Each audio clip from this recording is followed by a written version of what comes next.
ગુજરાતમાં આર્થિક રીતે નબળા સવર્ણોની ઉત્તરાયણ સુધરી ગઈ છે। કેન્દ્ર સરકારે જાહેર કરેલ નિર્ણયનો આવતીકાલથી ગુજરાતમાં અમલ થશે।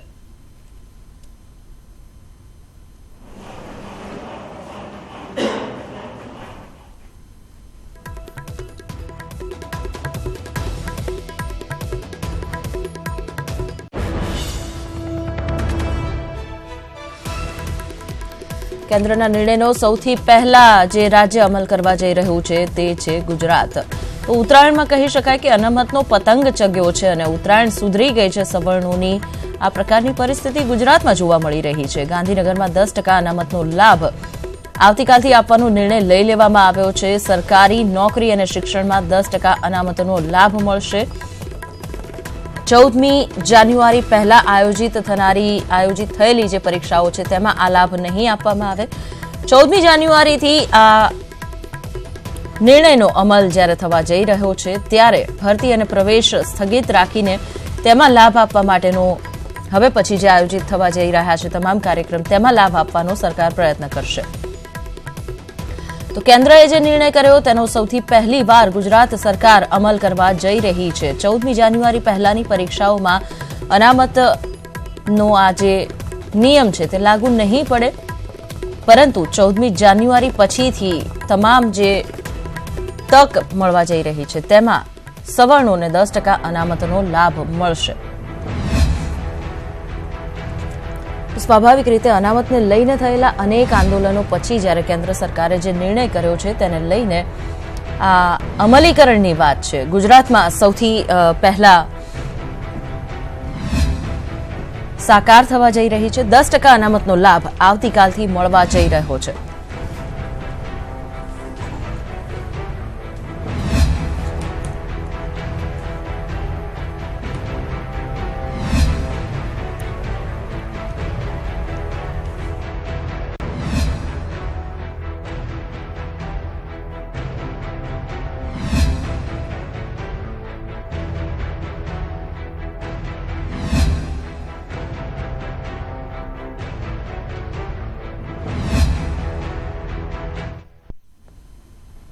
તો અતિ શીઘ્ર ગુજરાતમાં અનામતનું અમલીકરણ, અનામતનો પતંગ ઉત્તરાયણના પર્વ પર ચગવા જઈ રહ્યો છે ત્યારે આજ વિષય પર વાતચીત કરીશું। આપણી સાથે જોડાયા છે વિનોદ મહેશ્વરી, જેઓ વિશ્લેષક છે, વડોદરાથી આપણી સાથે જોડાયા છે, અને હેમાંગભાઈ પટેલ, પાટીદાર અનામત આંદોલન સમિતિના આગેવાન, રાજકોટથી આપણી સાથે જોડાયા છે। આ બંનેનું સ્વાગત છે। હેમાંગભાઈ, સૌથી પહેલા આપને પૂછવા માંગીશ કે આપ આ જે અમલીકરણ ગુજરાતમાં થવા જઈ રહ્યો છે અનામતના નિયમનો, તેને કઈ રીતે જુઓ છો? ખુશ છો ખરા?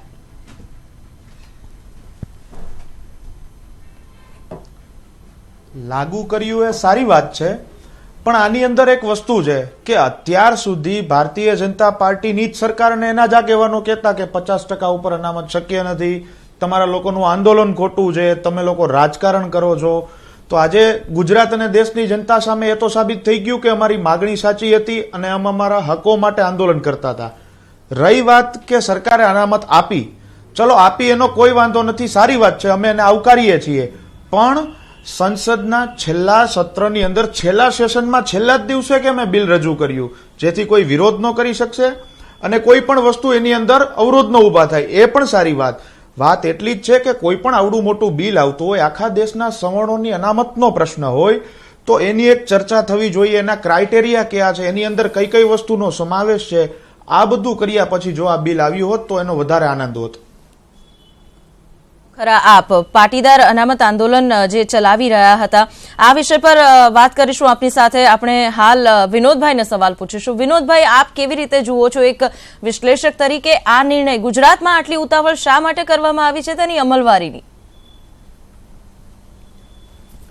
નહીં, આમાં ઉતાવળ કઈ નથી, અમલ તો કરવાનો છે। તમે આજે કરો, કાલે કરો, આવતીકાલે કરો, પરમ દિવસ કરો, અમલ તો બધા કેન્દ્ર સરકારનું જાહેરનામું બહાર પડી ગયું છે તો અમલ તો તબક્કાવાર દરેકે કરવું જ પડશે।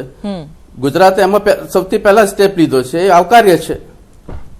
ચોક્કસ, તો ગુજરાત સરકારે જે નિર્ણય કર્યો છે તે આવકારદાયક છે અને સરકારની કામગીરીની ત્વરિત જે અસરો હોવી જોઈએ તે દર્શાવવાનો પ્રયત્ન કર્યો છે। આપણી સાથે જોડાયેલા છે ભાજપમાંથી નેતા વરુણભાઈ પટેલ પણ। વરુણભાઈ, સ્વાગત છે આપનું। શા માટે આ જે રીતે નિર્ણય લેવામાં આવ્યો છે, તાત્કાલિક તેનું જે અમલીકરણ કરવાનું ગુજરાત સરકારે, કેવી રીતે આ અમલીકરણ આગળ વધારવામાં આવશે? 10% સવર્ણોને જે અનામત આપવાનું છે તેનો. પહેલો તો બેન, તમારે એક જવાબદાર મીડિયા તરીકે અને મારા જૂના સાથી મિત્ર છે, જૂના નહીં આમ તો અત્યારના સાથી મિત્ર છે હેમાંગભાઈ અનામત આંદોલનના, આપણે બધા સૌથી પહેલો ગુજરાત સરકારને અભિનંદન આપવા જોઈએ કે તાત્કાલિક અસરથી આ નિર્ણય લીધો. આ સમય પ્રશ્ન પૂછવાનો નથી, આ સમય અભિનંદન આપવાનો છે, આ સમય ખુશી મનાવવાનો છે. મેં હેમાંગભાઈએ અતુલભાઈ બાજુમાં બેઠા છે, અમે બધાએ અમારા જેવા લાખો યુવાનોની રાત દિવસની મહેનતનું આ પરિણામ છે. એટલે આ મારે ને બધાએ અને આખા દેશના બિન અનામત વર્ગના સમુદાયે આનંદ મનાવવાનો દિવસ છે. એમાં ખાસ કરી અને ગુજરાતના યુવાનો, ગુજરાતના વિદ્યાર્થીઓને હું લાખ અભિનંદન આપું છું. સાથે સાથે ગુજરાતની સરકારને, ગુજરાતના માનનીય મુખ્યમંત્રીશ્રીને એટલે અભિનંદન આપું છું કે આટલો તાત્કાલિક અસરથી નિર્ણય લીધો અને ગુજરાતમાં અનામતનું આંદોલન સૌથી સક્રિય રીતે 3 વર્ષ સુધી અમે બધાએ ચલાવ્યું છે અને સરકારે આટલો તાત્કાલિક અસરથી નિર્ણય લીધો અને દેશમાં ગુજરાત એ પહેલું રાજ્ય એવું બની રહ્યું છે કે જ્યાં બિન અનામત વર્ગના લાખો વિદ્યાર્થીઓને કાલે ઉત્તરાયણના પાવન પર્વથી લાભ મળવાનો શરૂ થઈ જશે. એટલે બધાએ આ વખતે એક ટીકા ટિપ્પણી રાજનીતિથી બાજુ ઉપર ઉઠી તો સંક્રાંતિ ફળવા જઈ રહી છે તમામ સવર્ણોને, એક રાજનીતિને બાજુમાં મૂકી અને બધાએ આને સ્વીકારવો જોઈએ હર્ષાભેર. અને આમાં આવનારા દિવસોમાં કઈ સૂચનો આવે, કઈ ખામીઓ આવે, કોઈ એરરો આવે તો બધા સાથે મળીને સોલ્વ કરાઈશું. એ દિશામાં આગળ વધવું જોઈએ. અમુક નિર્ણયો રાજનીતિથી પર હોય છે અને આમાં હું પોતે ભારતીય જનતા પાર્ટીમાં છું, હેમાંગભાઈ આંદોલનમાં છે, પાસમાં છે, અતુલભાઈ કોંગ્રેસમાં છે, તેમ છતાં હું બેનો ખુલ્લા દિલે આભાર માનું છું. અને જેટલો ભોગ મેં આપ્યો છે એના કરતા વધારે કદાચ ભોગ આ મિત્રોએ આપ્યો હશે.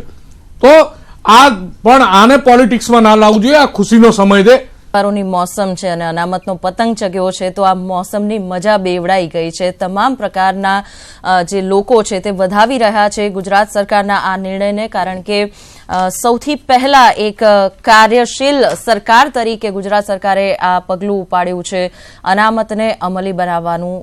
14મી જાન્યુઆરીથી એટલે કે આવતીકાલથી આ 10% અનામતનો લાભ આપવાની જાહેરાત ગુજરાત સરકારે કરી દીધી છે. આપણી સાથે વધુ એક ગેસ્ટ જોડાયા છે, અતુલભાઈ પટેલ, નેતા છે કોંગ્રેસના. તેમની પાસેથી પણ જાણીશું કે તેઓ શું વિચારે છે અમલીકરણની આ નીતિ વિશે. પહેલામાં પહેલું તો જે અમે લોકો 3.5 વર્ષ ઉપર જે બધા લડ્યા, વરુણભાઈ સહિત હેમાંગભાઈ, અમે બધા જે કહેવાય ને કે ફાઉન્ડર અને એકદમ નીટ એન્ડ ક્લીન એવી રીતે લડ્યા હતા. આ સરકાર હલબલી ગઈ હતી અને આનો પડઘો દેશ લેવલે પડ્યો હતો. અગાઉ અમે લોકોએ જયારે ગુજરાતમાં કોઈ કાર્યક્રમ કરવા દેવામાં નતા આવતા ત્યારે જંતર મંતર ખાતે પાટીદાર સમાજની માંગ સાથે અમે લોકો ગયા હતા. અહીંયાથી લગભગ 20 લક્ઝરી લઈને પાટીદારો ગયા હતા અને ત્યાં આપણા વડાપ્રધાન શ્રી નરેન્દ્રભાઈ મોદી અને રાષ્ટ્રપતિ બંનેને એ સમયે પણ અમે લોકોએ આવેદન પત્રો આપ્યા હતા. હવે રહી વાત આ નિર્ણય, જો અમે લડ્યા છીએ, અમે આંદોલન કર્યું છે એટલે અમે લોકો તો આને વધાવીશું, પરંતુ ક્યાંક ને ક્યાંક ગુજરાતના જે નેતાઓ ચૂંટણી પહેલા અને પાટીદાર સમાજ ઉપર જે અત્યાચાર થયા એ પછી એવું કહેતા હતા કે અનામત મળે એવી નથી કોઈ પણ સંજોગોમાં. માનનીય ધારાશાસ્ત્રી સુપ્રીમ કોર્ટના શ્રી કપિલ સિબ્બર જયારે ફોર્મ્યુલા લઈને આવ્યા, એ જ ફોર્મ્યુલાને ભારતીય જનતા પાર્ટીના નેતાઓ એ વખતે એવું કહેતા હતા કે આવી રીતે થાય એમ નથી, આમ નથી, તેમ નથી. પરંતુ બાય ધ વે થોડું 19-20 એ રીતની જ અમે જે રીતની વરુણભાઈને અમે બધા જે રીતની રજૂઆત કરતા હતા કે તમે ખરડો લાવો, લોકસભામાં મૂકો, અમે ગુજરાત રાજ્યથી શરૂ કરતા હતા, વિધાનસભામાં મૂકો, વિધાનસભામાંથી લોકસભામાં લઈ જાઓ, લોકસભામાંથી રાજ્યસભામાં, પછી રાષ્ટ્રપતિની સહી કરો. તો આ વસ્તુ સેમ પ્રોસિજર થઈ છે. એટલે નથિંગ ઇઝ ઇમ્પોસિબલ. ઈમાનદારીથી લડો અને ખરેખર સાચા મુદ્દા સાથે લડો તો કોઈ પણ સરકાર હોય, ભારતીય જનતા પાર્ટી હોય, કોંગ્રેસ હોય કે કોઈ પણ સરકાર હોય, એને ઝૂકવું પડે અને આજે એ સાબિત થયું છે. રહી વાત આજે અમલીકરણ કર્યું, તાત્કાલિક કર્યું, વોટ એવર જે પણ કર્યું, પણ અમે વધાઈશું. પણ થોડુંક જે સમજદારીથી કામ કર્યું હોય, જેમ કે નોટબંધી રાતોરાત કરી દીધી હતી આ સરકારે, એ પછી અનેક ત્રુટીઓ ઉભી થઈ હતી, અનેક લોકોને તકલીફો પડી હતી.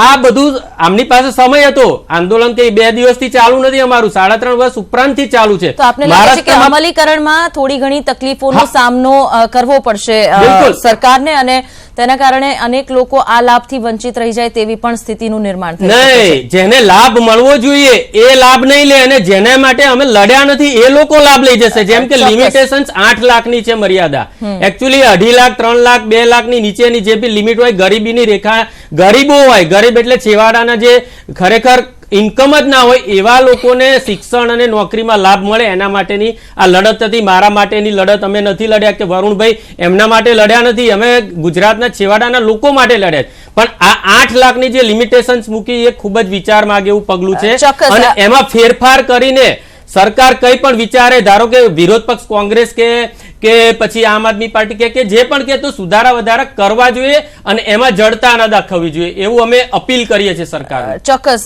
હેમાંગભાઈ ને સવાલ પૂછવા માંગીશ કે જ્યારે અનામતનું આંદોલન શરૂ કરવામાં આવ્યું, ઓબીસી કોટામાં સમાવેશ કરવામાં આવે તેવી માંગ હતી, અને બીજી બાજુ આજે આર્થિક આધાર પર અનામત આપવાની વાત થઈ ચૂકી છે, અમલીકરણ સુધી વાત પહોંચી ચૂકી છે.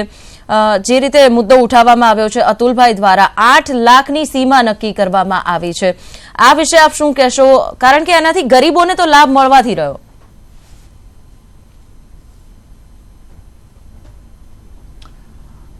આ વસ્તુની અંદર એક બીજી પણ વાત છે કે એક ક્રાઇટેરિયા છે કે 100 વારથી નીચેનું મકાન હોય એ જ લોકોને. હવે જરૂરી નથી કે 100 વારનું મકાન હોય એ ગરીબ ન હોય.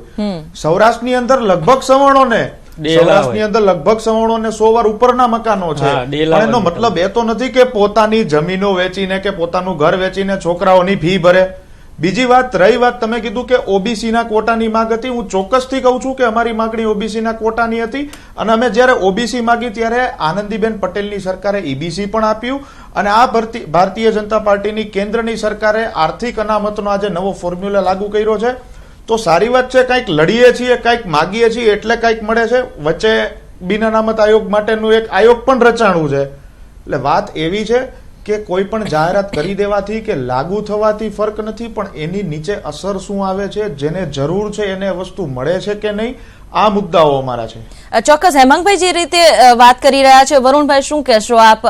જે લાભ જેને મળવો જોઈએ, જેના માટે આ આખી લડત ચલાવવામાં આવી, તેમના સુધી પહોંચતો દેખાઈ રહ્યો છે ખરો આપને? જે જોગવાઈઓ, જે વાતચીત કરવામાં આવી છે આ 10% અનામતના સંદર્ભમાં, તેને લઈને જો બેન હજુ જાહેરાત થઈ છે, કાલે નોટિફિકેશન બહાર આવશે, એના આખા પરફેક્ટ પેરામીટર બહાર આવશે, એની શું અસરો થાય છે, ક્યાં એરરો આવશે એ પછીનો વિષય છે. અત્યારે હાલત શંકા કુશંકા સેવવી મને યોગ્ય નથી લાગતું. બાકી હું હેમાંગભાઈ, અતુલભાઈ ને બધા લાખો યુવાનો સાથે જ છીએ. કઈ એરર આવશે તો સાથે મળીને સોલ્વ કરાઈશું. પણ જે મળ્યું છે એને સ્વીકાર કરો ને. જે 8 લાખની જે આવક મર્યાદા છે, એક અતુલભાઈ, જે 8 લાખની જે આવક મર્યાદા છે એ આઈ થિંક ઓબીસીમાં જે ક્રિમી લેયરની આવક મર્યાદા છે એ 8 લાખ રૂપિયા છે.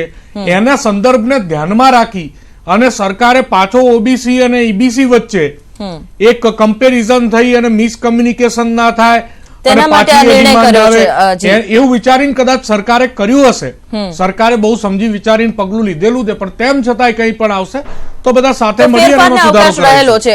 ચોક્કસ. વિનોદભાઈ, આપ જોડાયેલા છો, આપને પૂછવા માંગીશ કે બેરોજગારીના જે આરોપો લાગી રહ્યા છે, એક કહી શકાય કે 10% અનામતની વાતથી એક આખી આગ લાગેલી હતી, તેના પર પાણી છાંટવાનું કામ થઈ ગયું. હા બિલકુલ, આગ તો એટલી બધી નહોતી, પણ પાણી છાંટવાનું કામ જરૂર થયું છે. અને આનાથી દરેક સમાજને અત્યાર સુધી એક જાતિ વિશેષની આધાર પર જે થતું હતું, આજે એક ફાઇનાન્શિયલ આધાર પર, ઇકોનોમીના આધાર પર જે વસ્તુ થાય છે એનો ડેફિનેટલી ફાયદો લોકોને મળશે. આગ ભલે ઓલવાશે કે નહીં, ડિમાન્ડ ખૂબ વધારે હશે, કદાચ બધાની સંતુષ્ટિ હોય પણ નહીં, પણ એક આજે એક ઇનિશિયેટિવ વસ્તુ થઈ છે, એક વસ્તુ સ્ટાર્ટ થઈ છે, આગળ જઈને આગળ પણ વધી શકે છે. એટલે એનો આપણે અમલ કરવો જોઈએ અને એક્સેપ્ટ કરવો જોઈએ.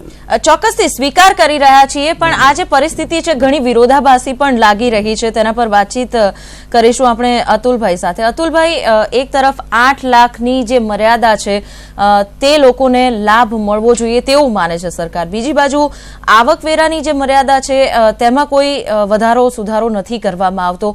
આ જે વિરોધાભાસી પરિસ્થિતિ ઊભી થાય છે તેનાથી જે આખા દેશવાસીઓ છે અનેક પ્રકારના સવાલોમાં, ગૂંચવણ ભરી માનસિકતામાં મુકાઈ જાય છે. હવે જે અનામત આપી છે એનું આર્થિક રીતે બેકવર્ડ એટલે કે આર્થિક રીતે પછાત વર્ગ હોય સવર્ણો એના માટે, તો આમાં આર્થિક રીતે પછાત શબ્દનું એકદમ ઉલ્લંઘન થાય છે.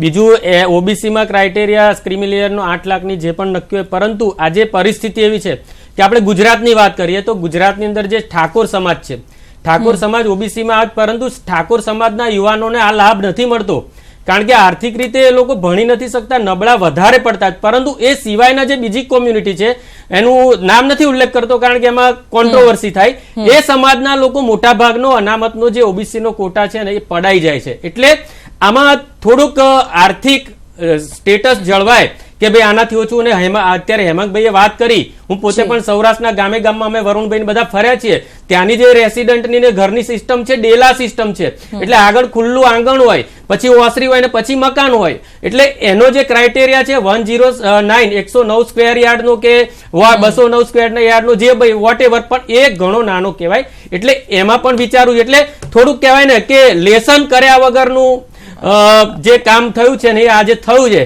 પણ બાય ધ વે અમે લોકો એનો વિરોધ નથી કરતા, પરંતુ સુધારા વધારા કરીને આગળના સમયમાં ભેદભાવ વગર અમલ જલ્દી થાય એવું કરવું જોઈએ, જેથી કરીને આ એપ્રિલ મે મહિના પછી જે નવું સત્ર આવે, નવી કોલેજો થાય, નવી સ્કૂલો ખુલે, એ બધામાં સમાજ જે આર્થિક રીતે પછાત છે એ લોકોને લાભ મળતો થાય.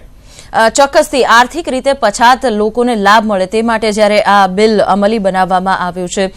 વિનોદભાઈ, આપને શું લાગે છે, હજુ પણ કેટલો અવકાશ રહેલો છે સુધારા વધારા માટે, અને કેવી રીતે હવે આ જે સુધારા વધારા છે તેની માટે પણ એક આખી પ્રક્રિયામાંથી પસાર થવું પડશે, કેટલો સમય લાગી શકે છે? કલ્પનાબેન, સરકાર માટે જોઈએ તો સરકારે પહેલા SC/ST નું ઇમ્પ્લિમેન્ટેશન કર્યું છે, એ પછી ઓબીસી નું ઇમ્પ્લિમેન્ટેશન કર્યું છે. એટલે રિઝર્વેશન સરકાર માટે કોઈક નવી વસ્તુ નથી, પણ આ કોઈ પણ વસ્તુ નવી આજે ફાઇનાન્શિયલ આધાર પર જે વસ્તુ આવી છે, સ્વાભાવિક છે એમાં કોઈ ટીચિંગ પ્રોબ્લેમ આવી પણ શકે.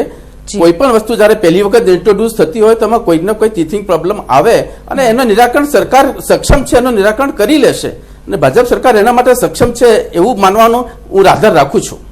આપ સૌનો આભાર, આપ આ ચર્ચામાં જોડાયા તે બદલ. વિનોદભાઈ, અતુલભાઈ, વરુણભાઈ અને હેમાંગભાઈ, આપ અહીં ઉપસ્થિત રહ્યા અને આ ચર્ચામાં ભાગ લઈ સરકારનો આ જે નિર્ણય છે તેના પર આપના મત આપે રજૂ કર્યા તે બદલ. તો આ ખાસ રજૂઆતમાં અત્યારે બસ આટલું જ, પરંતુ રજા લેતા પહેલા આપને એ વાત ચોક્કસ કહેવા ઈચ્છીશું કે કેટલી વખત કહેવાયું કે રાજકીય લાભ ખાટવા માટે વર્ષ 2019ની ચૂંટણીને ધ્યાનમાં રાખીને આ નિર્ણય લેવામાં આવ્યો છે.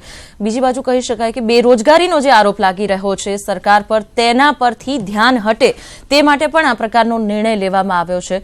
પરંતુ સરવાળે બધા જ વ્યક્તિઓ જે શરૂઆત કરવામાં આવી છે, આર્થિક આધાર પર અનામત આપવાની પહેલ કરવામાં આવી છે કેન્દ્ર સરકાર દ્વારા, અને ગુજરાત સરકારે પહેલી વાર તેનો અમલ સૌથી પ્રથમ વાર શરૂ કરીને એક કાર્યશીલ સરકારનું જે ઉદાહરણ પૂરું પાડ્યું છે તેને સૌ કોઈ વધાવી રહ્યા છે. તો આગામી સમયમાં જોવું રહ્યું કે આખરે આ નિર્ણયનો અમલ જ્યારે શરૂ થાય છે ત્યારે કઈ પ્રકારના પરિણામો સામે આવે છે, જે જરૂરિયાતમંદ છે તેમને તેનો લાભ મળે છે કે નહીં તે જોવું રહ્યું. આ વિશેષ રજૂઆતમાં અત્યારે બસ આટલું જ. રજા આપશો. નમસ્કાર.